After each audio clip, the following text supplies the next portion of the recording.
अस्सलाम वालेकुम नाज़रीन, एक महकती और चहकती सुबह के साथ मैं हूं आपका मेजबान हन्नान बुखारी और मैं हूं फातिमा नासिर। सिटी एट 10 में आप लोगों को खुशामदीद कहते हैं। उम्मीद करती हूं कि आप लोग सब खैरियत से हैं, अपना भी बहुत बहुत ख्याल रखें और अपने इर्द गिर्द के लोगों का भी ख्याल रखें। कोशिश करें कि काइंड रहें, अच्छे रहें लोगों के साथ, क्योंकि हो सकता है कि आपकी किसी अच्छी बात से, आपकी किसी अच्छे एक्शन से किसी और का दिन अच्छा हो जाए, किसी और की मुश्किल आसान हो जाए।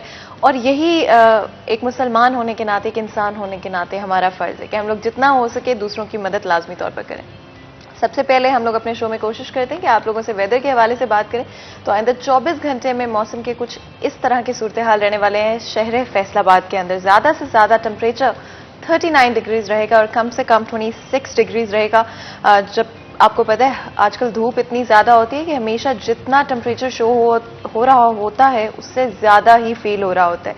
तो इसलिए लाजमी तौर पर कोशिश करें कि जितना हो सके अपने आप को हाइड्रेटेड रखें, सनस्क्रीन का इस्तेमाल करें। और जब धूप के वक्त हो बहुत ज़्यादा तो कोशिश करनी है आप लोगों ने कि अंदर रहें और कम वक्त धूप के अंदर डायरेक्ट गुजारें बगैर किसी भी चीज़ के अपने सर के ऊपर, क्योंकि हो सकता है कि उससे आप लोगों को हीट स्ट्रोक हो जाए। तो कोशिश करें अपना ख्याल रखें, क्योंकि आप लोग हमारे लिए बहुत बहुत इंपॉर्टेंट है। इसके अलावा अगर मैं हवा की बात करूं तो हवा 10 किलोमीटर पर आवर की रफ्तार से चलेगी और बारिश के इम्कान आज के दिन में बहुत बहुत कम है। 10% से भी कम चांसेस है कि बारिश होगी, जिसका मतलब है कि धूप जो है काफ़ी शिद्दत से निकली होगी। अपना बस ख्याल रखें जितना हो सकता है। बिल्कुल आप ठीक कह रही हैं फातिमा। और जहां पे मौसम की बात आती है तो आज बड़ी अजीब चीज़ जो है एक्सपीरियंस की मैंने।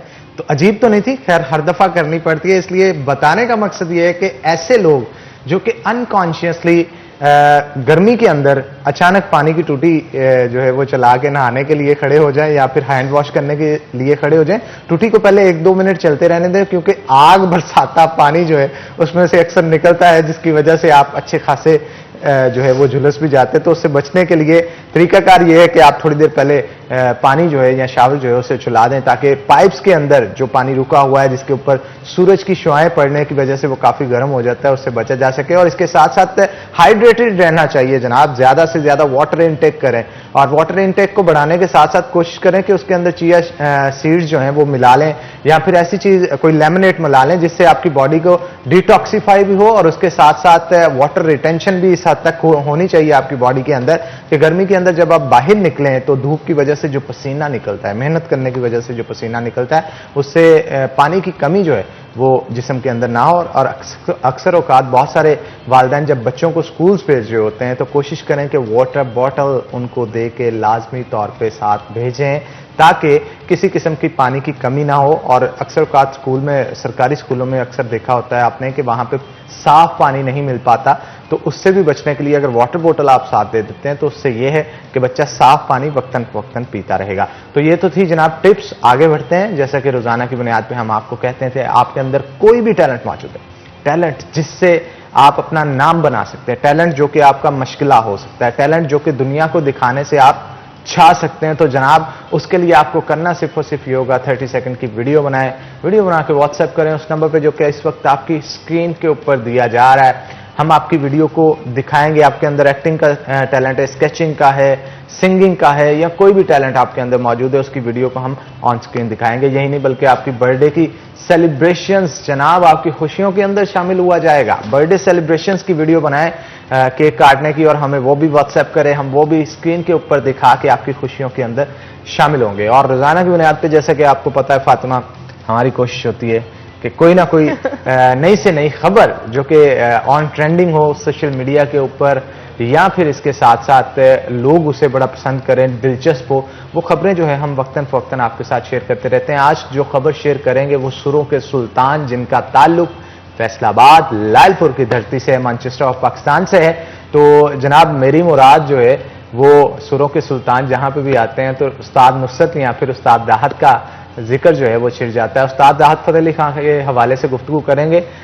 उनको जो है वो टैक्स के हवाले से नोटिस मौसूल हुआ, 13 लाख रुपए के टैक्स जो है देने का एफबीआर ने कहा है कि जल्द अज जल्द ये टैक्स जो है जमा करवाया जाए, क्योंकि ये कंसिडर किया जा रहा है और ये कहा जाता है कि जो शख्स बहुत पैसे कमाता है तो उसको टैक्स भी देना चाहिए। तो उस्ताद राहत फतेह अली खान साहब, अगर पाकिस्तान की बात की जाए, पाकिस्तानी नहीं बल्कि दुनिया भर के अंदर इनका बहुत बड़ा नाम है सिंगिंग के हवाले से। इंडिया के अंदर भी काम कर चुके हैं, ऑल ओवर द वर्ल्ड भी अब कंसर्ट्स परफॉर्म करते हैं जाके। तो एफबीआर की जांच से ये नोटिस जो है वो इशू किया गया है कि जनाब अगर कुछ कमाते हैं, वो खान साहबान की जुबान में कहते हैं कि तोर में कमाते हैं, तो गवर्नमेंट को भी कुछ दें जनाब। तो गवर्नमेंट को अगर देंगे तो उससे आवाम की फलाह के लिए जो है वो काम किए जाएंगे। क्यों फातिमा? बिल्कुल हनान, और टैक्सेस तो पे करने चाहिए। पाकिस्तान में तो हम ज्यादा से ज्यादा कोशिश करें कि हम लोगों ने टैक्सेस पे करने, हम लोगों ने एक ऐसा मुल्क बनना है जहां पे हर शख्स अपने हक का टैक्स पे करता है, क्योंकि टैक्सेस से ही आपका मुल्क चलता है, टैक्सेस से ही आपके मुल्क की इकोनॉमी बेहतर होती है। तो एक ट्रांसपेरेंट इकोनॉमी बहुत जरूरी है। तो जी टैक्सेस, वो फिर चाहे हमारे फेवरेट राहत फतेह अली खान ही क्यों ना, उनको भी टैक्स जो है वो पे करना पड़ेगा, एंड आई एम श्योर कि वो कर भी देंगे, क्योंकि एक एग्जाम्पल आपने सेट करनी होती है और बाकी लोगों ने तो उसको फॉलो ही करना होता है। तो इससे पहले भी फातिमा उन्होंने कई टैक्सेस दिए हैं। बिल्कुल बिल्कुल, तो मेरा ख्याल है देंगे इस दफा भी। बिल्कुल देंगे। मैं तो हनान कोई डाउट नहीं कर रही हूँ उनके इंटेंशन पे, बिकॉज आई एम श्योर कि जितने खूबसूरत इंसान वो हैं, और जितनी खूबसूरत उनकी आवाज है और जितने दिलों को वो टच करते हैं अपनी आवाज से, तो मुझे कोई शक नहीं है कि वो लाजमी तौर पर ये टैक्स जो है वो पे कर देंगे। इसी के साथ और भी हमने न्यूज स्टोरी जो है वो हमने ऐड करनी होती है शो के अंदर, और ऐसे और भी बहुत लोग होते हैं जो कुछ ऐसा कर जाते हैं अपनी जिंदगी में जो आपके दिल को हमेशा के लिए टच कर जाता है, जो आपकी अकल को हैरान कर देता है कि इस शख्स को अल्लाह ताला ने ये जज्बा, ये खूबसूरती अपने कैरेक्टर में किस तरह से अता फरमाई। आज हम अपनी स्टोरी में बात करें स्पेसिफिकली अब्दुल सत्तार एहती की, जो कि ऑफ कोर्स एक पाकिस्तान की अगर हम बात करें तो एक अहम शख्सियत हैं जिनको हम कभी भी भुला नहीं सकते हैं। उन्होंने जो कंट्रीब्यूशन दिया है पाकिस्तान को, जो पाकिस्तान की सोसाइटी को, और जिस तरह से उन्होंने लोगों की मदद की है, हमेशा कोशिश की है कि उनकी बेहतरी के लिए काम करें, वो हम कभी भूल नहीं सकते। और इम्पॉर्टेंट बात तो ये है कि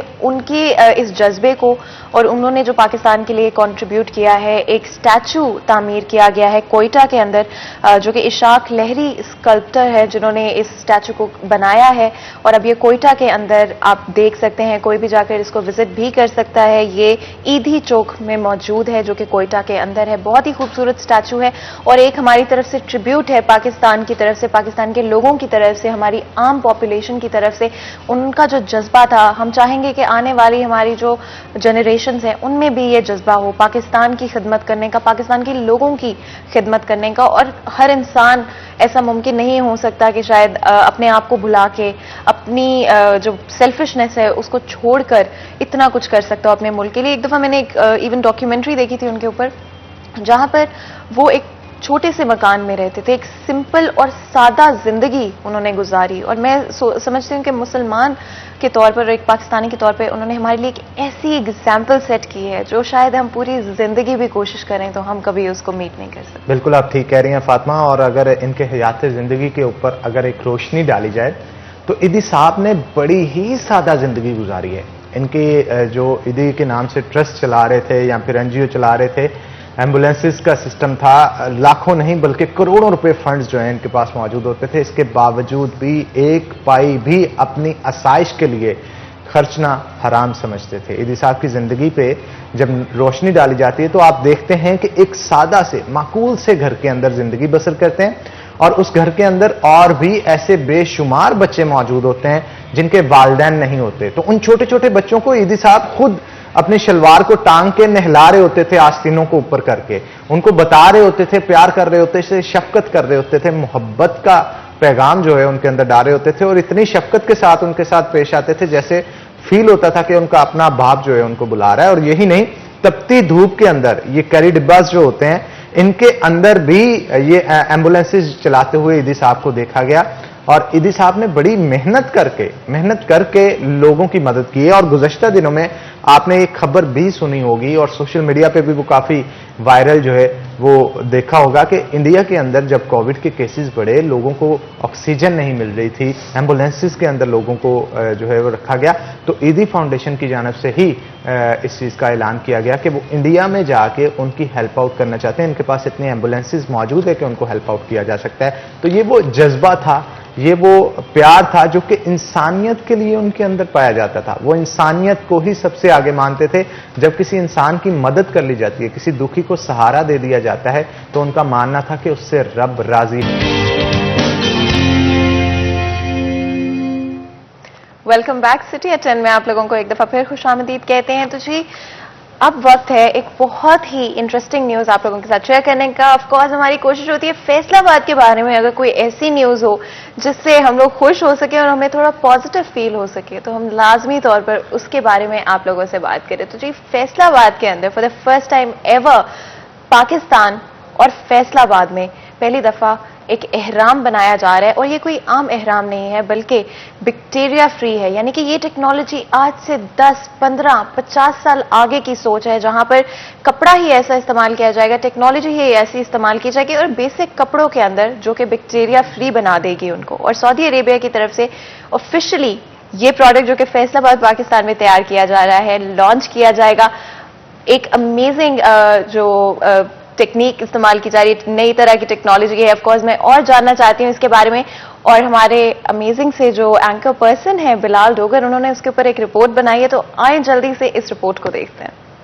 बड़ी जबरदस्त चीज है जनाब और एक अच्छी चीज है जो कि मुतारफ करवाई गई है। एंटी बैक्टीरियल क्लॉथ जो है जिसके जरिए ये हराम बनाया जा रहा है, मेरा ख्याल है ये एक जबरदस्त चीज होगी। इससे बैक्टीरियल इन्फेक्शन से भी बचा जा सकता है। और इसी तरह की एक रिपोर्ट जो है वो गुज़िश्ता साल भी हमने देखी थी जहां पे थीसिस रिप्रेजेंट किए गए थे जिसी यूनिवर्सिटी के फिटेफ का जो कैंपस है उसमें भी प्रेग्नेंट वुमेन्स के लिए ऐसे कपड़े तैयार किए गए थे जो कि स्ट्रेच मार्क्स से बचने के लिए या इसके साथ साथ बैक्टीरियल इन्फेक्शन से बचने के लिए जो है वो बड़े मुफीद समझे जाते थे। और अगर बात की जाती है एहराम की तो ये भी एक बहुत जबरदस्त चीज होगी। और बिलाल की ऑब्जर्वेशन भी इस हवाले से क्योंकि स्ट्रांग थी, उन्होंने देखा कि एक मुनफरिद चीज है, इस चीज को अवाम के सामने लाना चाहिए। तो बिलाल डोगर हमारे साथ मौजूद होंगे। वेलकम करते हैं बिलाल शो के अंदर आपको।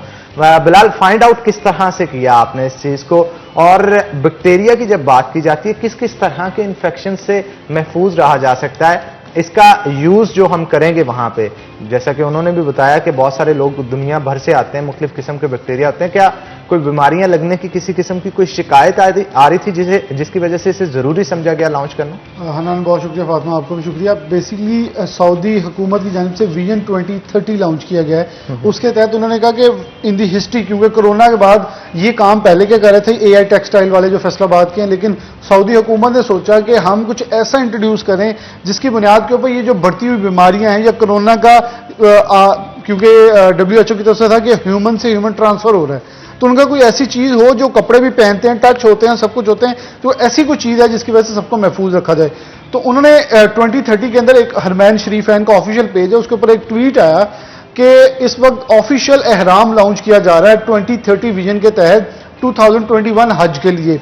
60,000 बेशक बिलाशुबा लोग होंगे, लेकिन ये जब लॉन्च किया जा रहा है तो उन्होंने कहा इस हज में लोग ये ज़ेबतन करेंगे एहराम, और इस एहराम की जो क्वालिटी है वो ये है, ये नैनो टेक्नोलॉजी है, ISO सर्टिफाइड है, बैक्टीरियल फ्री, और ये मेड इन पाकिस्तान है।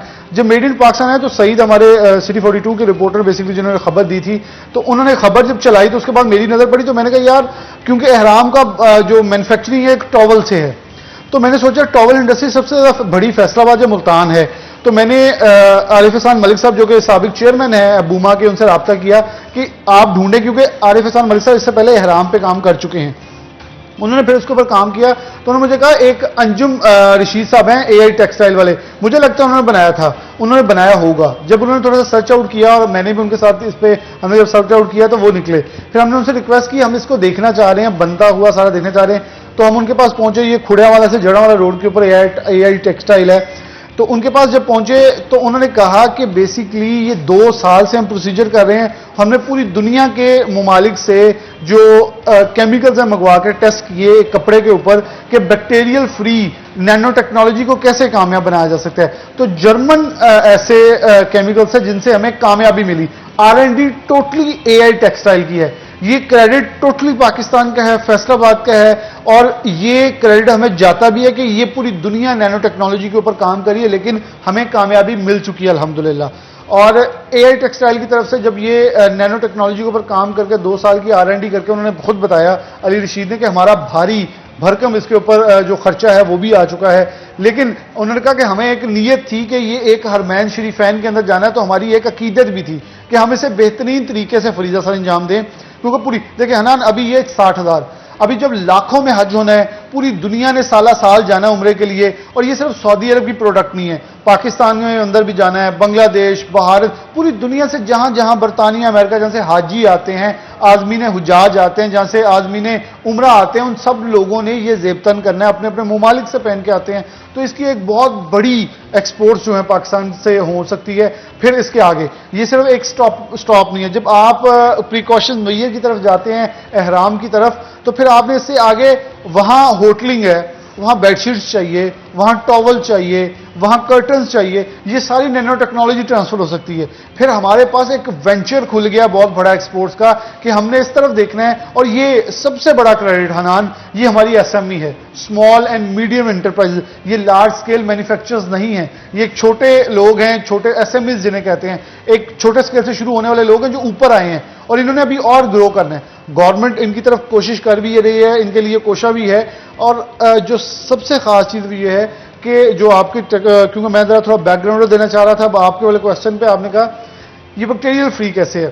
पूरी दुनिया से हम जाते हैं, पाकिस्तान का अलहदा बैक्टीरिया, हर कंट्री का मुख्तलिफ बैक्टीरिया है। तो आपने देखा होगा वहां जब पसीने से शराबूर, जिसे मतलब ये इत्तेफाक हुआ है, या जिसे ये शर्फ अल्लाह ने नवाजा है वहां हरमैन शरीफैन जाने का, वो इसे बेहतर जान सकते हैं। वहां पसीना बहुत होता है, तो उस वजह से एक दूसरे का पसीना साथ मिक्स होने से आपको एलर्जी हो जाती है, मुख्तलिफ चीजें होती हैं। तो ये बेसिकली बैक्टीरिया फ्री है, दूसरे बैक्टीरिया को आपके ऊपर असरअंदाज नहीं होने देता। ये इतना ताकतवर तरीन इन्होंने केमिकल यूज किया है, और 90 वॉशेस तक ये हराम। और आपको ये पता है कि एहराम 2 से 3 धुलाइयां लोग नहीं करते, लोग अमूमन 1 धुलाई 2 धुलाई और फिर वतन में अपने वापस आ जाते हैं। लोग उसे आब जमजम के साथ धो के ले आते हैं, अपने कफन के तौर पर भी इस्तेमाल करते हैं उस एहराम को।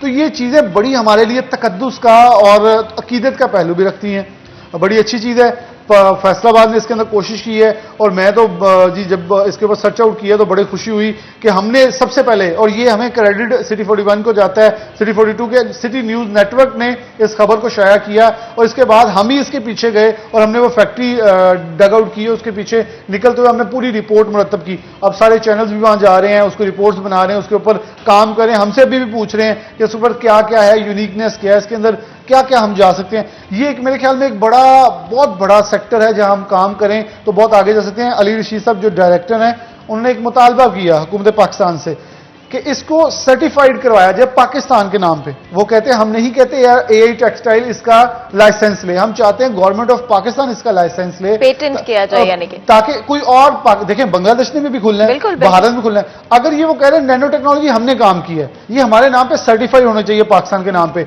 ये ना हो कल के पूरी दुनिया बनाए, वो अपना काम करें, अपनी R&D करें। ये R&D हमारी है, हम अपनी R&D रजिस्टर करवाएं, ताकि कल को R&D है क्या, जरा ये भी, ये रिसर्च एंड डेवलपमेंट के अंदर आ जाता है ना, जो इसके ऊपर टोटल रिसर्च और डेवलपमेंट की जितनी फंडिंग है, जितना उन्होंने काम किया है 2 साल के अंदर, उसे वो अपनी जुबान में कहते हैं, उसके ऊपर टोटल काम उन लोगों ने किया है, जितने केमिकल यूज किए, जितनी टेक्नोलॉजी लगाई, जितने रिसर्चर्स लेके आए, जितने टेक्नोलॉजिस्ट लेके आए, सब उन्होंने इसके ऊपर अपना खर्चा किया। वो चाह रहे हैं, मैं नहीं कहते, वो कहते हैं, हम कहते हैं कि मैं अकेला, वो कहते हैं ये हो सकता है, मतलब for example Ali Rashid order ले और हनान से और फातिमा आप लोगों से आपकी फैक्ट्रीज में से ऑर्डर पैक करवा ले, लेकिन नहीं, वो कह रहा है मैं चाहता हूं पाकिस्तान के नाम पर रजिस्टर हो, ताकि जो मर्जी पाकिस्तान में बनाए, और पाकिस्तान का ज़रिए मुबादला, पाकिस्तान की मईशत के अंदर एक बड़ा आउटसोर्स इनकम जो है हमें वो जनरेट होना शुरू हो बिल्कुल। और अगर किसी के नाम पे पेटेंट हो जाए, किसी भी इंडस्ट्री के नाम पे या फिर पाकिस्तान के नाम पे, उससे हम लोगों को बहुत फायदा होगा। और बाकी कंट्रीज, जैसे कि आपने खुद कहा कि एक दफा कंट्रीज खुल जाते हैं, लॉकडाउन खत्म हो जाते हैं, तो बड़ा ऑब्वियसली पाकिस्तान के पास राइट्स होंगे और बहुत अच्छा होगा हमारी इकोनॉमी के लिए। आपने बात की कि केमिकल्स का इस्तेमाल भी किया गया है इस एहराम के ऊपर, तो मैं जानना चाहूंगी, और आई एम श्योर कि बहुत सारे लोग जो भी देख रहे हैं वो भी जानना चाहेंगे, क्या इन केमिकल से कोई खतरा भी है? क्या बैक्टीरिया फ्री ओबेसी आप किसी भी इन्वायरमेंट को करते हो तो आप अपने आप को एक तरह से, जो आपके अंदर रिजिलियंट है, वो नेचुरली जो बिल्ट होती है जिससे हम बचते हैं बीमारियों से, वो खत्म होना शुरू हो जाती है। तो क्या उसका मसला हो सकता है इसकी वजह से? फातिमा, जो आपने बात की ना, इसके ऊपर जब मैंने उनसे बात की, मैं कहा अमूमन कपड़े से मुंसलिक लोग जो हैं वो ये जरूर जानते हैं कि कॉटन के अंदर 80% कॉटन होती है, 50% 60% साथ पोलिस्टर फाइबर कुछ भी मिक्स होता है, या विस्कॉस या कुछ भी मिक्स, लेकिन ये 100% कॉटन है, स्पेशल उन्होंने कहा। और ये जो है कॉटन भी दूसरी वाली खास तौर पर इन्होंने इंपोर्ट की है और खरीदी है, जिसके ऊपर इन्होंने कहा कि सिर्फ हमने 100% यूज करके, केमिकल का इस्तेमाल आपको पता है हर कपड़े के अंदर होता है, जो मैंने पहना है आप लोगों ने पहना है, केमिकल का इस्तेमाल है, लेकिन वो कह रहे हैं इस केमिकल से ये है कि आपकी बॉडी को नहीं बल्कि बाहर से आने वाले बैक्टीरिया को वो प्रोटेक्ट करता है, बेसिकली प्रोटेक्शन वॉल है। फिर मैंने उनसे पूछा कि कोरोना, क्योंकि इस वक्त बड़ा जेरे बहस है कि इससे भी कुछ इफेक्टिव होगा, उनका बिल्कुल कोरोना जैसे एक पर्सन टू पर्सन आगे जाता है, ये भी बेसिकली बैक्टीरिया की शक्ल में होता है, तो इससे भी प्रोटेक्शन ये देगा। यानी कि हरमैन शरीफैन के अंदर जब लोग जाते हैं, एहराम ज़ेबतन किया होता है, फिर इससे आगे फातिमा उनके जो कपड़े लोग वहां पहनते हैं, हम इसको भी इंट्रोड्यूस कर सकते हैं, जो एक तोप पहनते हैं वहां जाके वहां लोग पहनते हैं, और हमारे भी लोग बड़े शौक से वहां जाके तोप खरीदते हैं, वहां जाके लोग पटके खरीदते हैं, सर पे वो एक कैप्स लेते हैं, तो ये एक बहुत बड़ा स्टार्टअप है जो आगे चलता चलता बहुत दूर तक जाएगा, उसके ऊपर काम किया जा सकता है। जो सर्टिफाइड की बात आपने पहले मतलब की, उसको मैं थोड़ा आगे बढ़ाना चाहूंगा कि रजिस्ट्रेशन बहुत जरूरी है। देखिए ये हमने रिसर्च की है, हमारे पाकिस्तान के लोगों ने की, फैसलाबाद के लोगों ने की, अगर ये रजिस्टर्ड हो जाएगा ना, कल को हम आगे सेल करेंगे, ये कल को ये हो सकता है बांग्लादेश निकले वो इसी प्रोडक्ट को बनाकर सस्ते दामों में बेचना शुरू कर दे, तो हमसे कौन लेगा। ये इसलिए हमें करना होगा, या हुकूमत पाकिस्तान को सऊदी गवर्नमेंट के साथ एक MOU साइन करना होगा कि ये अब हमारी टेक्नोलॉजी अब आप हमसे लेंगे या हम पूरी दुनिया को देंगे, एटलीस्ट सऊदी अरब से 2 साल का, 3 साल का, 5 साल का मुआहदा कर दें, क्योंकि ये बहुत बड़ी एक्सपोर्ट्स है, जहां हुकूमत पाकिस्तान मशीर कॉमर्स रज़ाक दाऊद साहब कहते हैं कि हमने अपनी टेक्सटाइल एक्सपोर्ट्स को $20 बिलियन पे लेके जाना है, तो ये बड़ा आसान मौका है। और ये सिर्फ यहां आसान मौका नहीं, आप इस वक्त ओलंपिक्स के साथ मुआहदा कर सकते हैं कि हम आपको नैनो टेक्नोलॉजी कपड़े मतलब जो स्पोर्ट्स वियर वो बना के देते हैं, जितने भी स्पोर्ट्स वाले हैं, हमारे पास इंटरलूप इतनी बड़ी इंडस्ट्री है, वो सॉक्स बना के दे, शूज इंडस्ट्री हमारे पास लेदर की, हम शूज बना के दें, कि ये हम टेक्नोलॉजी को ऑन कर लें कि पूरी दुनिया के अंदर जहां सेव एनवायरनमेंट के लिए पाकिस्तान एक अपना किरदार भी अदा कर सकता है, और ये बहुत बड़ा पॉजिटिव फेस हमारा आगे जाएगा। बिल्कुल। और बिलाल मैं यहाँ पे ऐड करना चाहूंगी कि पेटेंट जब भी आप किसी चीज को कर लेते हैं, तो जिन लोगों को नहीं पता, सिर्फ आप ही उस प्रोसीजर का और उस पैटर्न का इस्तेमाल कर सकते हैं, जो कि यहाँ पे नैनो टेक्नोलॉजी होगी, स्पेसिफिक केमिकल्स जिनका इस्तेमाल करके इस कपड़े को तैयार किया गया है, वो सिर्फ एक दफा पेटेंट हो जाएं तो वो सिर्फ वो कंपनी या वो इदारा या फिर पाकिस्तान की गवर्नमेंट जिस तरह से अगर पेटेंट करती है, सिर्फ वही इस्तेमाल कर सकेंगे और वही प्रोडक्ट्स वो सेल कर सकेंगे मार्केट में, जो कि उस ऑथराइज्ड बॉडी से ऑथराइज हो चुकी है। तो ये बड़ा इंपॉर्टेंट स्टेप होगा, यानी कि उससे जितनी भी कमाई होगी, जितनी भी सेल्स होंगी, वो सिर्फ और सिर्फ वो इदारा ही कर सकता है जिसके नाम पर वो रजिस्टर्ड है। और इकोनॉमी के हवाले से एक और चीज भी होती है, पेटेंट की जब आप बात कर रहे हैं ना, तो पेटेंट लाजमी तौर पे वही होगा जो उन्होंने R&D, जो उनकी रिसर्च है, जो उनकी अपनी रिसर्च है। बिल्कुल। लेकिन इसमें कुछ और भी फॉर्मूलाज होते हैं, ये फॉर्मूला की गेम होती है, जिस फॉर्मुलेशन के तहत उन्होंने उसे तैयार किया होगा, उस फॉर्मूले के तहत बिल्कुल हनान, मैं यही बात मेंशन कर रही हूँ कि जो प्रोसीजर उनकी जो R&D है, जो रिसर्च उन्होंने की है स्पेसिफिकली, वही तो उनकी होगी, और इसी तरह से आप पेटेंट कर सकते हो। ऑफकोर्स अब जो चीज किसी और ने तैयार की है, जो या रॉ मटेरियल है, वो पेटेंट नहीं होता, बल्कि जो आपका फाइनल प्रोडक्ट है वो आपकी अपनी एक तरह से मालियत हो जाती है, यानी कि आप ये ओनरशिप होती है उसके ऊपर, और उससे इकोनॉमी को बड़ा फायदा हो सकता है। आपने बात की कि इसको और कपड़ों में भी इस्तेमाल किया जा सकता है, जिस तरह से स्पोर्ट्स वेयर में इस्तेमाल किया जा सकता है, उस हवाले से भी बताएगा कि कितना इसमें स्कोप है, कितनी और तरह की चीजें हैं जिसमें हम इसको इस्तेमाल कर सकेंगे इसी टेक्नोलॉजी को। बहुत अच्छी खबर है, और भी बात करेंगे इस बारे में, लेकिन उससे पहले एक छोटा सा ब्रेक लेंगे। तो जी ब्रेक के बाद हाजिर होते, कहीं मत जाइएगा, हमारे साथ रहेगा।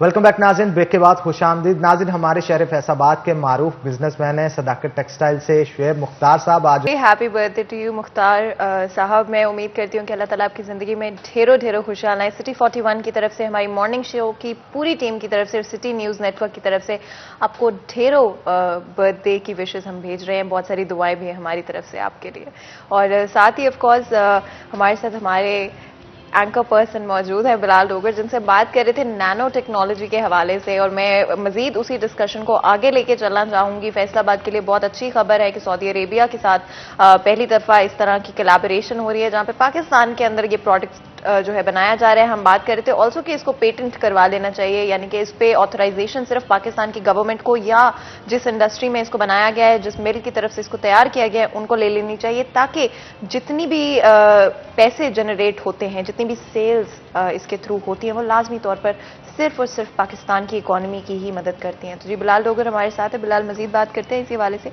मैं चाहूंगी हम बात करें कि कितनी और जगहों पर, कितने और प्रोडक्ट्स के लिए इसी टेक्नोलॉजी का इस्तेमाल किया जा सकता है। यही जो केमिकल फॉर्मुलेशन है, जो प्रोसीजर इस एहराम को बनाने के लिए इस्तेमाल किया गया है, वही और किन चीज़ों में, जैसे कि स्पोर्ट्स वेयर के लिए और किन इंडस्ट्रीज में इसका इस्तेमाल किया जा सकता है? देखिए, ये टॉवल है बेसिकली। एहराम की जो शेप यहाँ बनी है, तैयार हुआ है, ये टॉवल की शेप है। तो टॉवल आप ले लें और फिर इसी इंडस्ट्री एआई टेक्सटाइल के अंदर बेडशीट्स बन रही हैं सारी, और बेडशीट्स के अंदर आप इसका भरपूर इस्तेमाल कर सकते हैं। क्विल्ट बना रहे हैं ये लोग बेडशीट्स के साथ, तो ये आपके पिलोज, आपका रूम पूरा जो उसके अंदर कर्टन्स भी आ सकते हैं, वो भी बन सकते हैं। आपके ड्रेसेस जो हैं, ये अब जो टेक्सटाइल ऑनर्स हैं दूसरे, वो इसके ऊपर जा सकते हैं। मैं इसलिए कह रहा हूँ, उन्होंने भी यही कहा था कि पाकिस्तान इसका रजिस्टर करवाए ताकि हम किसी को पाबंदी ना लगा सकें, पाकिस्तान में जो मर्जी खेले। वो कह रहे हैं हम ये चाहते हैं पाकिस्तान वाले इसे यूज करें ताकि हम और टेक्नोलॉजी लेके आएंगे, वो कह रहे हैं, लेकिन इसमें पाकिस्तान फायदा उठाए और कोई नहीं। अच्छा बिलाल, इस हवाले से बताइएगा, ये जो बजट आया है इसमें कहा जा रहा है कि एक्सपोर्टर्स को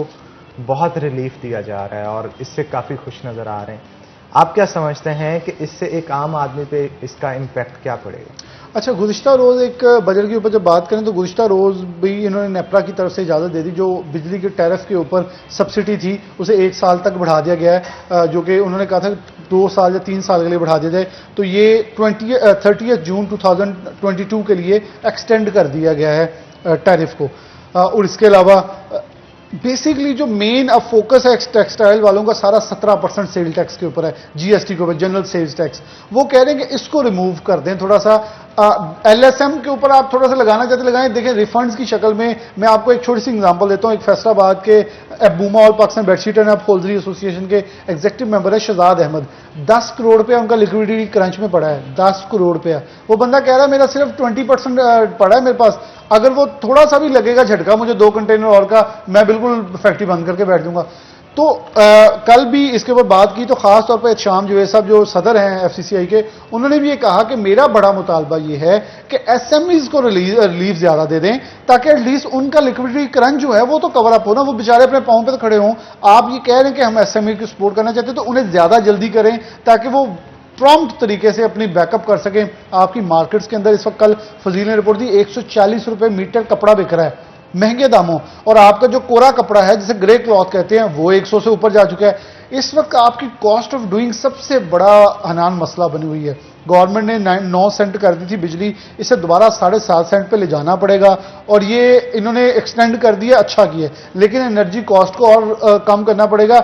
आप क्यों नहीं समझ रहे कि अभी बांग्लादेश ने, भारत ने, वियतनाम, ये सारे आपके जो कंट्रीज हैं जिनके साथ आपका कंपटीशन इन्हें खुलना है। जब ये खुलेंगी तो आपका जो रेट है उसका मुआवजा किया जाएगा, और अगर आप उनके साथ कंपैरिजन के अंदर अच्छा ना साबित हुए तो आपके ऑर्डर वापस जाना शुरू हो जाएंगे। हमें ऑर्डर मेंटेन करने के लिए इस वक्त सबसे बड़ा जो काम करना है वो सारा फोकस रेट्स के ऊपर है, कॉस्ट ऑफ डूइंग के ऊपर है। गवर्नमेंट फोकस कर रही है, और रजाक दाऊद साहब की तरफ से एक टेक्सटाइल पॉलिसी तैयार है जो पिछले 1.5-2 साल से पेंडिंग आ रही है। और रजाक दाऊद साहब ने गुज़िश्ता रोज मीटिंग की है जिसमें पीएचएमए के हाजी सलामत साहब मौजूद थे, ग्रुप लीडर, जिसमें सदाकत टेक्सटाइल की तरफ से जो कि पीटीआ के ग्रुप लीडर भी हैं, खुर्रम मुख्तार साहब वो भी मौजूद थे, जिसके अंदर फैसलाबाद से पीएचएमए के चेयरमैन मियां फरख इकबाल, अबूमा के सीनियर वाइस चेयरमैन जो इंजीनियर बिलाल जमील वो मौजूद थे, शहजाद अहमद साहब मौजूद थे।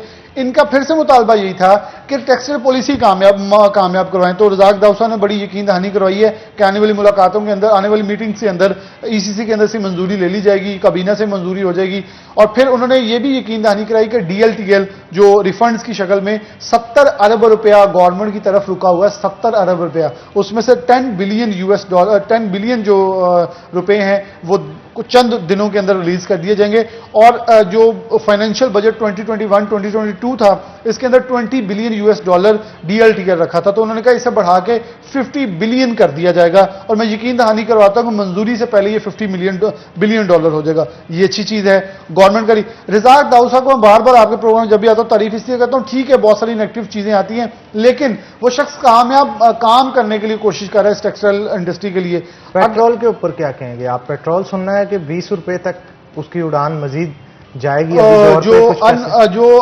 अगर बजट की तरफ नजर डालें ना, तो अप्रोक्सीमेटली मुझे किसी ने 600 बिलियन तक इसके अंदर जो है वो इंक्रीज आ रहा है, देखा जा रहा है, जो आप लेवीज के अंदर इंक्रीज है।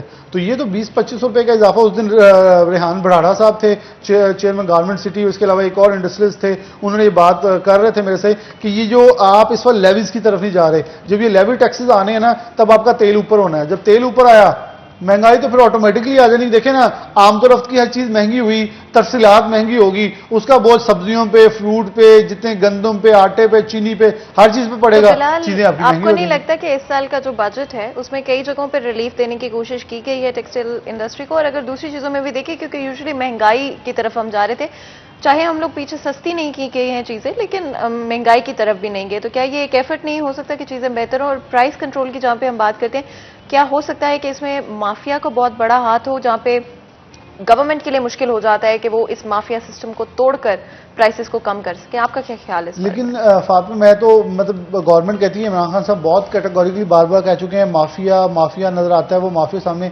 मेरी बात सुने, वो गवर्नमेंट क्या है जो माफिया का मुकाबला न कर सके? क्या ये रियासत है? रियासत तो माफिया को उखाड़ पड़े मारे। आपने चीनी के खिलाफ सख्त स्टैंड लिया, वो उन्होंने धड़ा बना लिया, उन्होंने धड़ा कामयाब बनाया, नाकाम बनाया, व्हाट्सोएवर। बट आप ये देखें कि आप कहां खड़े हैं। आप अगर गवर्नमेंट के अंदर, तो फिर ले सख्त स्टेप, माफिया को उड़ा दें। आप कह रहे हैं माफिया, अब आप देखें कपास के अंदर इस वक्त गवर्नमेंट कीमत निकाल रही है 5,000 रुपया फी जो गांठ के ऊपर है। अब इस वक्त जब हम रेट निकालते हैं ना इसका रुई का, तो उसे फुटी पे फुटी लगाते हैं, यानी कि इस वक्त रेट रुई का है ना, उसके अंदर से क्योंकि कीड़ा वो निकलता है, तो फुटी के साथ फुटी लगा के एक वो मन गांठ के हिसाब से बनती है। तो इस वक्त मन गांठ 14,000 रुपए पे जा रही है। पाकिस्तान की हिस्ट्री में आज तक इतनी महंगी रुई नहीं हुई पाकिस्तान की, ठीक है। अगर आप इसे फुटी से फुटी को लगा निकालें तो 7,000 निकला, 14,000 का हाफ, तो 7 गवर्नमेंट 5,000 रेट दे रही है किसान को। हाँ, इतना मैं खुश हूं, किसान इस वक्त सेटिस्फाइड, किसान को कीमत मिली, किसान को चीनी में मिली, गवर्नमेंट ने 250 के ऊपर कीमत मारी, 450 पे गन्ना बिक गया, गंदम का रेट 1800 निकला, इस वक्त 2200 से ऊपर जा रहा है। लेकिन गवर्नमेंट ये क्यों नहीं देख रही कि इसकी कीमतों का असर आवाम पे पड़ा है, इन्फ्लेशन रेट ऊपर जा रहा है। हम गवर्नमेंट ये कह रही है पूरी दुनिया, बिल्कुल पूरी दुनिया के अंदर इन्फ्लेशन रेट ऊपर गया है, महंगाई का तनासुब बढ़ा है, लेकिन आपको ये देखना होगा कि आप जिस खित्ते में मौजूद हैं, आप सबसे महंगे मुल्क हैं। और गवर्नमेंट ने एक टारगेट सेट किया है इस बजट के अंदर, जो लास्ट मेरी बात होगी, इस बजट के अंदर लास्ट एक पॉइंट सेट किया है कि हम अपनी इन्फ्लेशन रेट को कम करके 6.5 तक लेके आएंगे, जो एक बड़ा टारगेट है। अगर अचीव करते हैं तो ये बहुत इंशाल्लाह बिलाल, हम यही उम्मीद करेंगे एज अ पाकिस्तानी कि हम ये टारगेट जो है अचीव कर सकें और चीजें लाजमी तौर पर आम आदमी के लिए बेहतरी की तरफ जा सके। बहुत बहुत शुक्रिया अदा करते हैं बिलाल आपका, आपने हमें ज्वाइन किया सेगमेंट में। बहुत अच्छी खबरें जो है और कुछ मुश्किल टॉपिक्स भी हमने कवर किए हैं इस सेगमेंट के अंदर। इसी के साथ एक छोटा सा ब्रेक लेंगे, ब्रेक के बाद हाजिर होते, कहीं मत जाएगा, हमारे साथ रहिए।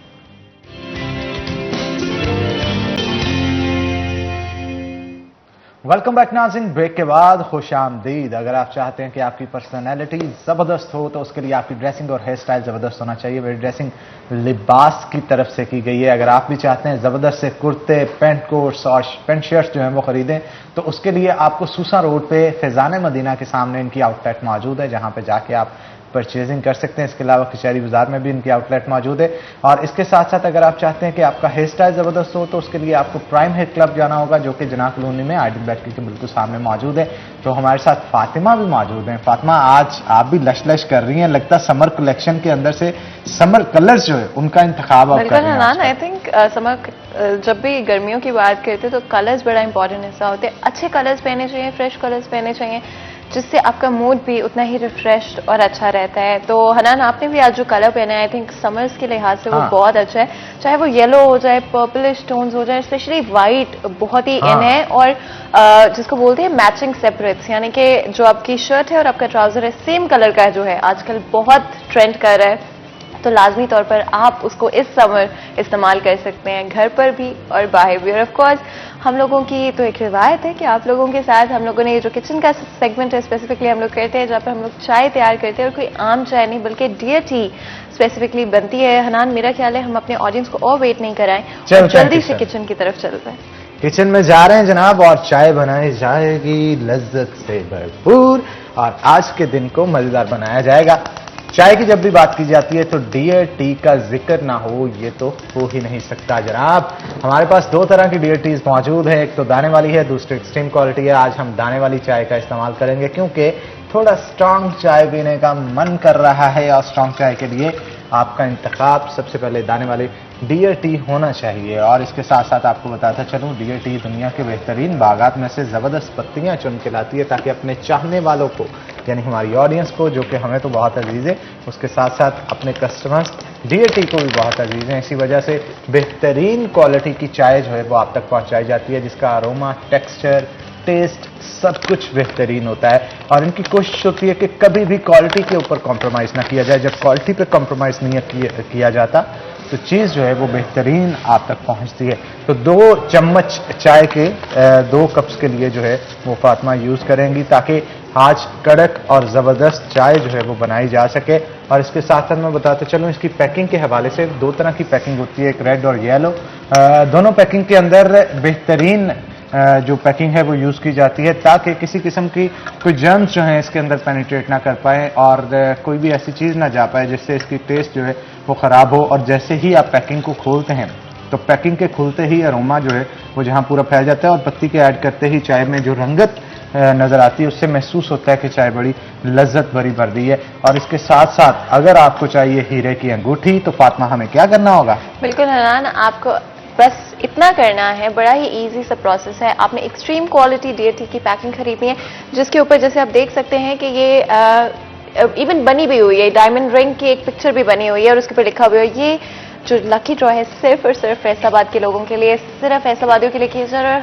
ये नहीं कि ये साल में एक दफ़ा हो रहा है बल्कि एक्चुअली में हर हफ्ते कुरानदाजी होती है जिसके बाद अगर आपने अपना कूपन सेंड किया है डियर टी को तो आप अपने नाम एक अमेजिंग सी जो डायमंड रिंग है वो कर सकते हैं। फिर चाहे वो अपने घर में इस्तेमाल कर लें, आप किसी को गिफ्ट कर दें क्योंकि गिफ्ट्स किसको पसंद नहीं होते हैं। गिफ्ट करना जरूरी बात है। मेरे जहन में एक सवाल आ रहा है, अगर आप इजाजत दे तो मैं पूछ सकता हूँ? बिल्कुल बिल्कुल। आपके लेफ्ट हैंड की रिंग फिंगर के अंदर आज मुझे अंगूठी नजर आ रही है, कोई खुशखबरी तो नहीं है? अच्छा, बिल्कुल भी नहीं। वो सोने हीरे की अंगूठी की बात हो रही थी ना तो मेरी नजर पड़ी अचानक से, मैंने कहा शायद फातिमा की निकल आई है जो फातिमा ने आज पहनी। नहीं नहीं Hanan, I wish. So you wish कैसा? चलो जी, हमारी दुआएं आपके साथ है, हमारी दुआएं आपके लेकिन साथ। अभी तक ऐसा कुछ नहीं हुआ और ये बड़ा कोइंसिडेंटली हो गया कि मैं जल्दी में पहन रही थी और हनान बहुत चालाक हो गया और ये मेरे ख्याल है ये जो डियर टी हम इसको पिला देते हैं ना सुबह उसके बाद आगे खुल जाती है। इतना ये रिफ्रेश हो जाता है कि हर चीज को ऑब्जर्व कर रहे थे, इसलिए इतनी टाइनी सी डिटेल कि आज जो मेरी रिंग है वो रिंग फिंगर के अंदर है और मुझे बदल लेनी चाहिए एक्चुअली में। तो वो हमें खुशखबरी मिल गई है यहाँ पे। हनान ने फौरन उस चीज को नोट कर लिया। मैं तो कहा आज फातिमा चाय के साथ कुछ मीठा भी खिलाएगी हमें, लेकिन वो दिन भी हनान मेरा ख्याल है पहले आपकी बारी। देखी जाएगी, अल्लाह अल्लाह फैसला अल्लाह। अब ये हमारे ऑडियंस जो है, मुझे ये बताएं कि येलो वाली जो है इसकी क्या खासियत है और दाने वाली इसकी क्या खासियत है? दोनों में आप डिफरेंस क्या है? टॉपिक बदलना चाह रहे हैं लेकिन चलें आपको छोड़ देते हैं, आज आपको छोड़ ही देते हैं, इसलिए नहीं आपको परेशान करते। तो डियर टी की 2 क्वालिटी की जो चाय है वो 2 टाइप्स की अवेलेबल है, जो कि एक दाने वाली है और एक एक्सट्रीम क्वालिटी की। एक्सट्रीम क्वालिटी में आपको एक नॉर्मल सी पत्ती मिलती है जिसका आप इस्तेमाल कर सकते हैं अगर आप कैजुअली चाय पी रहे हैं यानी कि दिन के थ्रू पी रहे हैं। और सुबह के लिए मेरे ख्याल है दाने वाली बेस्ट रहती है बिकॉज इससे आपको जो सुबह सुबह थोड़ी नींद आई होती है या आपको थकावट हो रही होती है और गर्मियों के अंदर एसी से जब आप उठते हैं तो मेरे ख्याल है ज्यादा उठना मुश्किल हो जाता है। इसी वजह से जो है दाने वाली हम सुबह प्रेफर करते हैं। हम लोगों का जो मॉर्निंग टीम है, जो हमारी सिटी 41 की टीम, हम लोग लाजमी तौर पर हमारी एक ट्रेडिशन है, रिवायत है कि हम लोग सब सुबह इकट्ठे बैठते हैं और डियर टी का 1 कप हर किसी के लिए लाजमी होता है। और इवन यहाँ तक हमें इतनी पसंद है कि हम लोग 2 दफा भी पी लेते हैं, इसीलिए आप लोगों के साथ प्यार करते हैं हम लोग डियर टी भी, है ना? बिल्कुल, प्यार तो हम बहुत करते हैं अपने ऑडियंस के साथ और इन्हीं के प्यार की वजह से आज यहाँ पे हम मौजूद है। तो नाज़रीन एक छोटी सी ब्रेक लेंगे, ब्रेक के बाद दोबारा हाजिर होंगे, कहीं मत जाइएगा, हमारे साथ रहिएगा। बहुत ही खूबसूरत आवाज में हमेशा की तरह आपने कानों में रस खोला और जब जैसे ही नबी करीम सल्लल्लाहु अलैहि वसल्लम की शान मुबारका के अंदर कोई भी लफ्ज जो है वो अदा किए जाते हैं तो वो सीधा ज़र्ब लगाते हैं आपके दिल पे जाके और स्याह चीज़ों को, गुनाहों को और जितनी भी अंधेरे आपके दिल में छुपे होते हैं उन सबको दूर कर देता है। इन अल्फाजों के अंदर रोशनी ही इतनी मौजूद होती है कि वो रोशनी आपके कानों के जरिए आपके दिल तक उतरती हुई महसूस हो रही होती है। एक तो चीज होता है ना कि बस सुन लिया और गुजर गया, तो ये महसूस होता है। मैं तो बजाते खुद अपनी बात करूंगा, मैं तो महसूस करता हूं, मुझे तो बड़ी लज्जत महसूस होती है नबी करीम सल्लल्लाहु अलैहि वसल्लम की शान में अल्फाज सुन के। तो वेलकम करते हैं आपको ज़िया साहब शो के अंदर। आज शो का आगाज बड़े जबरदस्त तरीके से किया। तो आज नाज़रीन हम खास तौर पे एक ऐसे टॉपिक के ऊपर गुफ्तगू करेंगे जिसकी वजह से हमारे माशरे के अंदर बहुत बिगाड़ पैदा हो रहा है। माशरा ही नहीं बल्कि इसके साथ साथ घरेलू रिश्ते भी इस वजह से बहुत ज्यादा खराब हो जाते हैं और बाजुकात इस वजह से कुछ ऐसी रंजिशें दिल में पेनिट्रेट कर जाती हैं, दाखिल हो जाती हैं जो शायद सारी उम्र नहीं निकल पाती। तभी तो कहा जाता है कि जुबान जो है वो तलवार की धार से भी ज्यादा तेज समझी जाती है और जब इंसान गुस्से में होता है तो गुस्से में इंसान जबान जब चला रहा होता है तो उसे भी नहीं पता चलता कि वो क्या कुछ गुस्से में बोल जाता है, जिसके बाद वो दोबारा से इसे सोचने पे मजबूर हो जाता है। जब वो ठंडा होता है, गुस्सा उसके ज़हन से खत्म होता है, नदामत भी होती है। लेकिन वो नदामत तो होती है, अच्छी बातें होनी भी चाहिए, लेकिन जिसको कहा जाता है वो शायद सारी उम्र वो अल्फाज अपने दिल से नहीं निकाल पाता। तो गुस्से की वजह से हमारे माशरे में क्या बिगाड़ पैदा हो रहा है और इस बिगाड़ को कंट्रोल कैसे किया जा सकता है, कुरान और हदीस की रोशनी में गुस्से के हवाले से क्या कहा गया है, कितना इसको कंट्रोल करना चाहिए, किस तरह से कंट्रोल करना चाहिए, क्या ऐसी कोई आयात भी मौजूद है या ऐसे कोई कलमात भी मौजूद हैं कि गुस्से में अगर वो पढ़े जाए तो गुस्सा दूर हो जाता है। कुरान हदीस की रोशनी में आज गुफ्तगू करेंगे। पीर साहब क्या कहेंगे आप, गुस्से के हवाले से थोड़ा बताइएगा। अदम बर्दाश्त और गुस्सा दिन ब दिन हम लोगों में, हमारे माशरे में, हमारे कल्चर में कम होता चला जा रहा है, क्या कहेंगे? बिस्मिल्लाहिर्रहमानिर्रहीम। आज का टॉपिक बड़ा अहम तरीन है। अमूमी तौर पे इस पे कभी गुफ्तगू होती भी नहीं है, लेकिन सिटी 41 के प्लेटफार्म से इस टॉपिक को लोगों तक पहुंचाया जा रहा है और ये बड़ा अहम है।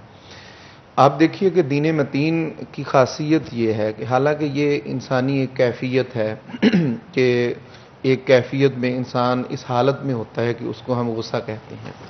ये मुमकिन नहीं था कि इंसान पे कोई कैफियत तारी हो और दीन उसकी रहनुमाई ना करे। तो दीन हर इंसान से रिलेट जितने भी पहलू हैं उन सब को एक्सप्लेन करता है और हमें बताता है। अब ये जो जिसको हम गुस्सा कहते हैं, इस गुस्सा के बारे में भी दीन ने बड़ी वजाहत के साथ हमें बताया कि इस गुस्सा के आलम में जो चीज़ें तुम पर तारी हो जाती हैं, फिर तुमसे जो वकूफ़ पज़ीर हो जाती हैं, फिर उनके जो खुमियाजा भुगतना पड़ता है, उन सब से बचने के लिए तुम इसको वलकाज़िमीन अल गैज़, इस गुस्से को तुम पी जाओ। इस बात को वजाहत करने से पहले मैं ये ज़रूर कहूँगा कि इस गुस्से का ताल्लुक उम्र के साथ भी नहीं है। यानी ये बच्चे को भी गुस्सा आता है, ये बूढ़े बाबे को भी, नौजवान को भी आता है, ये अमीर को भी आता है, गरीब को भी आता है। ये हर तरह का आदमी जिस भी सोसाइटी में जिस तरह के भी शोबे के साथ रिलेट हो उसको गुस्सा आता है। इस्लाम क्या कहता है कि जब तुम्हारी ये कैफियत गुस्से वाली हो तो फिर तुम क्या करो।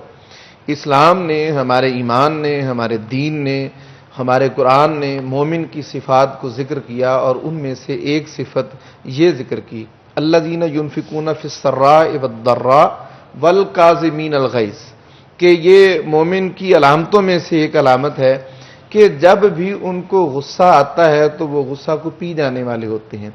अब बिल्कुल इब्तदा में मैं ये बता दूं कि हम जिस गुस्से की बात कर रहे हैं ये गुस्सा ये वो नहीं है जो ईमानी गैरत पर आता है। मतलब जिस तरह जज्बा जिहाद में हर्रे दिल मोमिनीना अलल कत्ताल, जो रसूलुल्लाह सल्लल्लाहु अलैहि वसल्लम जिहाद के लिए सहाबा इकराम को तैयार फरमाया करते थे, तो वहाँ ये नरमी नहीं थी, वहाँ तो जज्बा जिहाद था और अल्लाह ताला की गैरत और दीनो ईमान की गैरत जो है उसके अंदर एक जज्बा था। वो कैफियत भी गुस्से वाली ही होती है।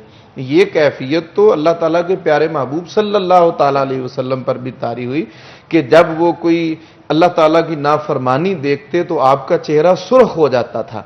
लेकिन हम जिसकी मुजम्मत की बात कर रहे हैं, जिस गुस्से की, ये वो है कि जो अल्लाह ताला की याद से इंसान को गाफिल, दीन से दूर और नबी सल्लल्लाहु अलैहि वसल्लम की तालीमात से हमें बहुत दूर ले जाता है। यानी ये वो गुस्सा है जिस गुस्से में हम शैतान के वेलकम बैक सिटी एट10 में आप लोगों को एक दफ़ा फिर खुशामदीद कहते हैं।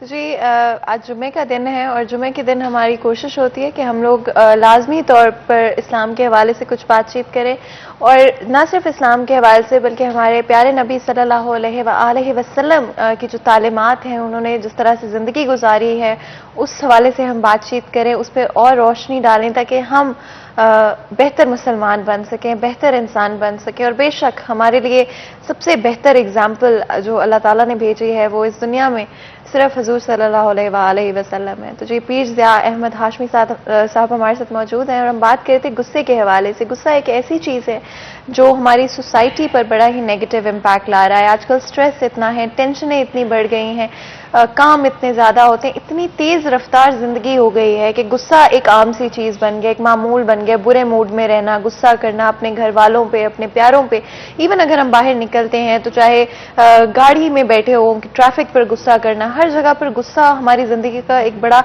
अहम हिस्सा बन गया है। लेकिन क्या ये गुस्सा हमारी सेहत के लिए अच्छा है? क्या ये हमारी सोसाइटी के लिए, हमारी जो आगे आने वाली जनरेशन्स हैं, क्या उनके लिए अच्छा है? क्या हमें उनको ऐसी एग्जाम्पल दिखानी चाहिए? इसी हवाले से हम बात करेंगे। ज़िया अहमद हाशमी साहब की तरफ चलते हैं। अगर आप रोशनी डालें इस हवाले से, गुस्से की क्या वजूहात हैं, किस तरह से इसको बेहतर तरह से कंट्रोल किया जा सकता है? नबी सल्लल्लाहु ताला अलैहि वसल्लम का एक वाक़या मैं हदीस तैयबा अपने ऑडियंस को और आपको सुनाता हूँ कि आप सल्लल्लाहु ताला अलैहि वसल्लम ने दो लोगों को देखा कि वो आपस में झगड़ रहे थे और उनमें से एक शख्स, उसका सांस फूला हुआ था, चेहरा सुर्ख था और जिस तरह गुस्से के आलम में ऊंची ऊंची आवाज़ से बात करते हैं तो वो ऊंची आवाज़ से बोल रहा था। आप सल्लल्लाहु ताला अलैहि वसल्लम उसके पास गए और उसके कान के करीब जाके आपने इरशाद फरमाया कि मुझे एक कलेमे का पता है, एक जुमले का पता है, अगर वो मैं तुम्हें बता दूं और तुम पढ़ लो तो तुम्हारा गुस्सा ख़त्म हो जाएगा। तो यहाँ एक बात तो मैं ये कहूँगा कि हमारे मुआशरा के अंदर रिसालत मआब सल्लल्लाहु अलैहि वसल्लम की सीरत तैयबा पे अमल करने की ज़रूरत है कि जहाँ पे कोई लोग झगड़ रहे हों तो उनके झगड़े को ख़त्म करवाना चाहिए, ना कि उसको और बढ़ा देना चाहिए। और हमारे आजकल मामूल ये है कि कोई झगड़ा हो तो हम मोबाइल निकाल के उसकी वीडियो बनाना शुरू कर देते हैं। हमें इसके साथ कोई सरोकार नहीं होता कि वो एक दूसरे के साथ किस तरह उलझे हुए हैं। चाहिए ये कि झगड़ा ख़त्म करवाएं और ये भी असुलह खैर दीन का तरीका है जो रसूलुल्लाह सल्लल्लाहु अलैहि वसल्लम ने बताया है। आपने उनको जो कलिमा बताया, जो जुमला बताया, आपने फरमाया कि तुम अभी पढ़ो आऊज़ु बिल्लाहि मिनश शैतानिर रजीम।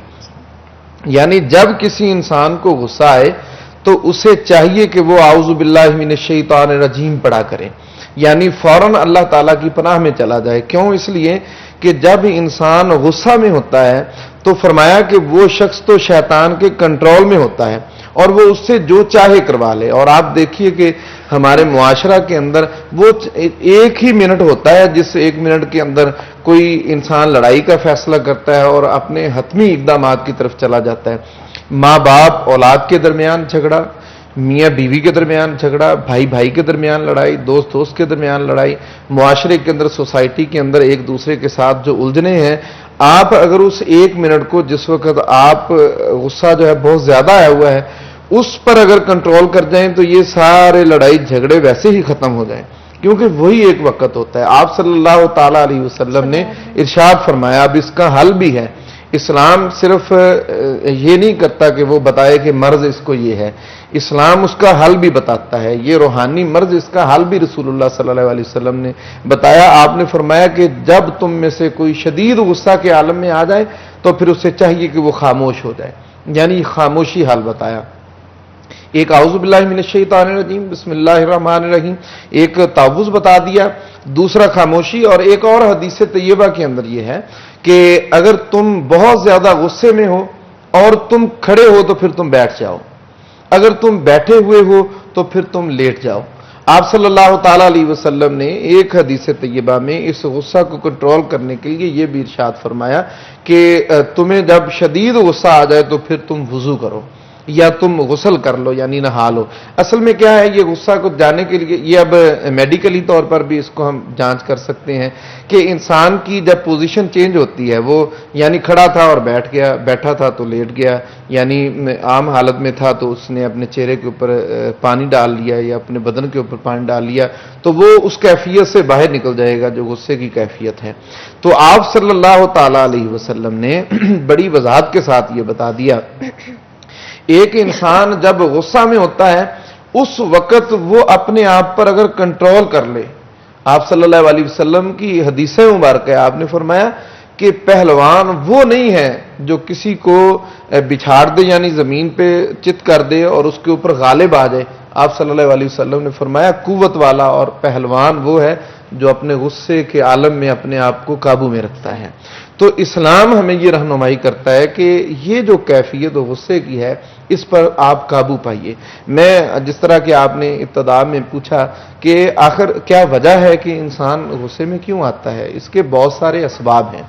इसके सबब में से एक अमूमी तौर पर जो पाया जाता है वो हमारे इस मुआशरे के अंदर जहालत है, यानी एक इंसान ऐसा है जो मामलात की समझ बूझ ही नहीं रखता और वो इंसान गुस्से में आपके साथ आ जाता है, तो इस्लाम ने उसका हल बताया, वाइज़ा खातबहुमुल जाहिलूना कालू सलामा, कि जब ऐसे आदमी से तुम्हारा पाला पड़ जाए जो जाहिल आदमी है तो आप उससे इराज कर दें, तेरा भला होवे, ये कह के चले जाएं। यानी जाहिल आदमी के साथ उलझने की जरूरत नहीं है, खुद जहालत की वजह से ये गुस्सा भी आता है। और दूसरा जो सबब है इसका वो इंसान का तकब्बुर है, माल की वजह से, औलाद की वजह से या किसी और सबब से इंसान के अंदर तकब्बुर जब होता है तो फिर वो दूसरे को हकीर समझता है। जब वो किसी को हकीर समझता है तो फिर उसके अंदर ये कैफियत अमूमी तौर पर आ जाती है। और हम अपने मुआशरे के अंदर देख सकते हैं कि इस तरह के बहुत सारे लोग हैं जो अपने मातहत मुलाजमों के साथ बिला वजह उलझ रहे होते हैं। हालांकि दीन मतीन ने जो चीज़ समझाई है वो ये है कि जो तुम्हारे मातहत हैं उनके साथ भी तुम हुस्न सलूक करो और उनके साथ भी प्यार के साथ ही पेश आओ। अब इस तकब्बुर का हल क्या है? इस तकब्बुर का हल यह है कि इंसान को आजिज़ी इख्तियार करनी चाहिए। और मैं तो कभी कभी कहता हूं कि जिसका गुस्सा ना जाता हो ना तो उसे चाहिए कि अपने करीब के कब्रिस्तान में जाए और वहां पे देखे कि कई लोग वहां ऐसे लेटे हुए हैं जो तुमसे ज्यादा गुस्से वाले, तुमसे ज्यादा ताकत वाले और तुमसे ज्यादा माल और दौलत वाले थे, लेकिन आज वो मिट्टी के नीचे एक ढेर के नीचे हैं। इस हवाले से बहुत सारी तालीमात भी हैं और बहुत सारे किस्से भी हैं जिसमें गुस्से को कंट्रोल किया गया है। अगर मैं गलत हुआ तो मेरी जो है तस्दीक भी कीजिएगा कि जनाब अली जो हैं अलैहिस्सलाम एक जंग के दौरान उन्होंने एक काफिर के ऊपर शायद उसे जब गिरा लिया गया था, थूक फेंका, तो उसे कत्ल करने से अपने आप को रोक लिया गया कि अब शायद अगर मैं तुम्हें कत्ल करूंगा तो वो गुस्से की वजह से करूंगा। वो किस्सा क्या था या वो जनाब अली ही थे क्या? इस हवाले से जी बिल्कुल आपने दुरुस्त कहा। ये जंग जारी थी तो उसने बाद में कलेमा भी पढ़ लिया था। जब आपने जमीन के ऊपर उसको बिछाड़ा ना तो उसके सीने के ऊपर बैठ के जब तलवार चलाने लगे तो उसने थूक दिया। आप उसके सीना से उठ के तो एक तरफ खड़े हो गए, तो वो बड़ा हैरान हुआ कि ये कैसे मुमकिन है, आपको तो चाहिए था कि आप और ज्यादा शिद्दत के साथ मुझको कत्ल करते। आपने फरमाया कि जब तूने थूका मुझे गुस्सा आया। अब अल्लाह ताला की रजा के लिए जो मैं अमल कर रहा था उसमें मेरी अपनी जाती कैफियत शामिल हो गई। तो मैं अल्लाह की बारगाह में अपना एक भी अमल ऐसा नहीं पेश करना चाहता जिसमें मेरी अपनी नफसानी ख्वाहिश मौजूद हो। हर अमल अल्लाह ताला की रजा के लिए है। और कितना बड़ा सबक है। सुभान अल्लाह। मोमिन जो है उसका हर अमल किसके लिए होता है? अल्लाह की रजा के लिए। बल्कि मोमिन जो है उसके अंदर उसके चेहरे पर अगर मुस्कुराहट है तो वो भी अल्लाह की रजा के लिए है। अगर उसका चेहरा सुर्ख है गुस्से से वो भी अल्लाह की रजा के लिए है। अगर वो चेहरा सुर्ख ना हो जहां पे अल्लाह की रजा के लिए सुर्ख होना चाहिए तो फिर वो चेहरा क़यामत के दिन काला हो जाएगा। इंसान अगर मुस्कुरा रहा है तो भी अल्लाह के लिए, गुस्से में आ रहा है तो भी अल्लाह के लिए।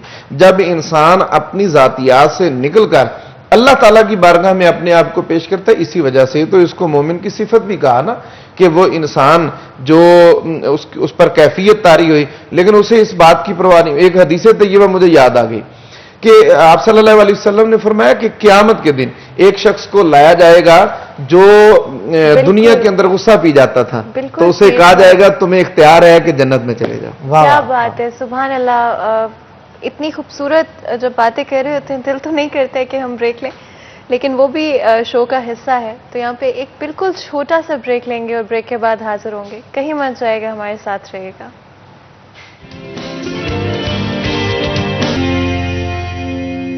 वेलकम बैक नाज़रीन, ब्रेक के बाद खुश आमदीद। जय अहमद हाशमी साहब हमारे साथ मौजूद है, उनसे मजीद गुफ्तगू करते हैं। जैसा ऐसा कोई मजीद वाकया जो आपको याद हो जिससे एक सबक मिलता हो कि गुस्से को कंट्रोल किस तरह से किया जाता है। अच्छा, अभी मैं फ्लो में एक बात हमारी चल रही थी ब्रेक से पहले कि सबब बता रहा था कि ये असबाब हैं गुस्सा के और उनका हल क्या है।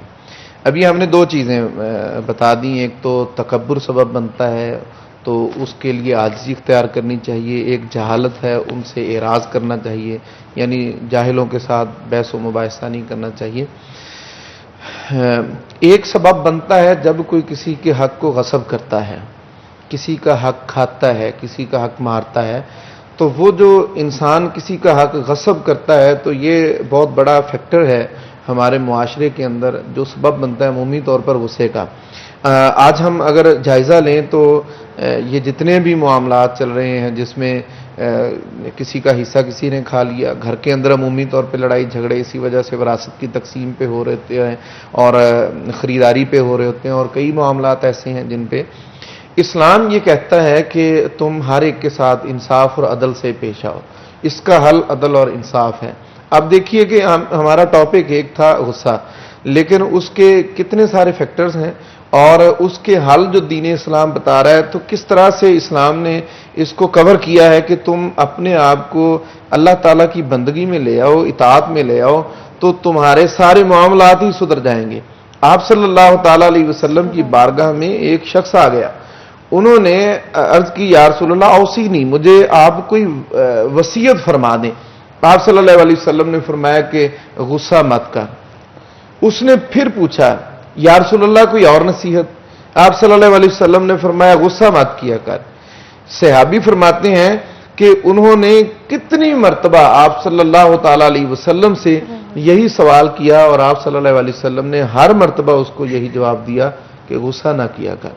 जिसको रसूलुल्लाह सल्लल्लाहु अलैहि वसल्लम अपने गुलामों के लिए वजाहत से फरमा रहे हों कि गुस्सा ना किया कर, तो फिर हमें चाहिए कि हम उस पर अमल करें और अपने आप को। और ये इब्तदा में आप में से किसी एक ने बात की थी कि इंसान के लफ्ज़ों के जो ज़ख्म है ना, ये ख़त्म ही नहीं होते।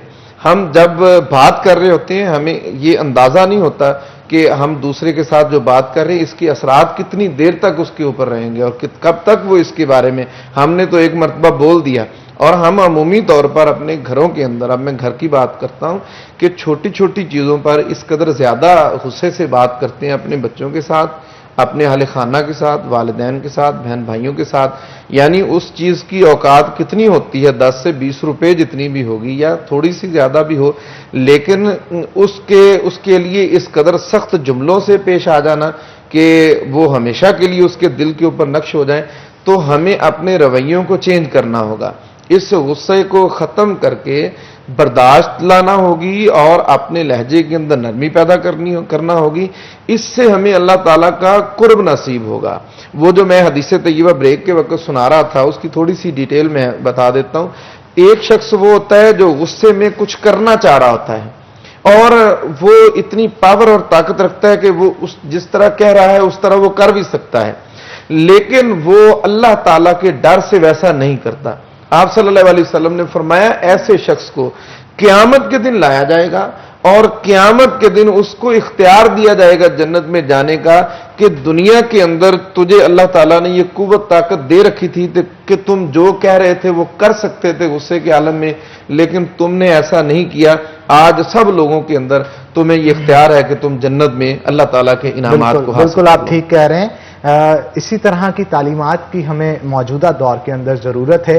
तो अगर हम कुछ कर भी सकते हैं तो हमें अपने आप को कंट्रोल रखना चाहिए और कोशिश करनी चाहिए कि आपके हाथ, जुबान और आंख से दूसरे मुसलमान और जो मुसलमान नहीं भी हैं वो भी महफूज रहें। आप एक ऐसा दर्स और सबक दें दुनिया भर को कि वो देख के रश करे हमारे दीन के ऊपर, हमारे मजहब के ऊपर, कि हम ये तमाम चीजें किस तरह से इससे सीखते हैं। तो बहुत शुक्रिया वंस अगेन आपका आज के शो में आने के लिए। बहुत अच्छे और मुफीद टिप्स जो हैं आपने दीन मतीन के हवाले से हमें दिए। इसी के साथ नाज़रीन, आज के प्रोग्राम से अपने मेजबान हन्नान बुखारी और फातिमा नासिर को इजाजत दें। अपना बहुत बहुत ख्याल रखें। हम मिलेंगे आपसे अगली दफा। तब तक के लिए अल्लाह हाफिज। अल्लाह हाफ़िज़।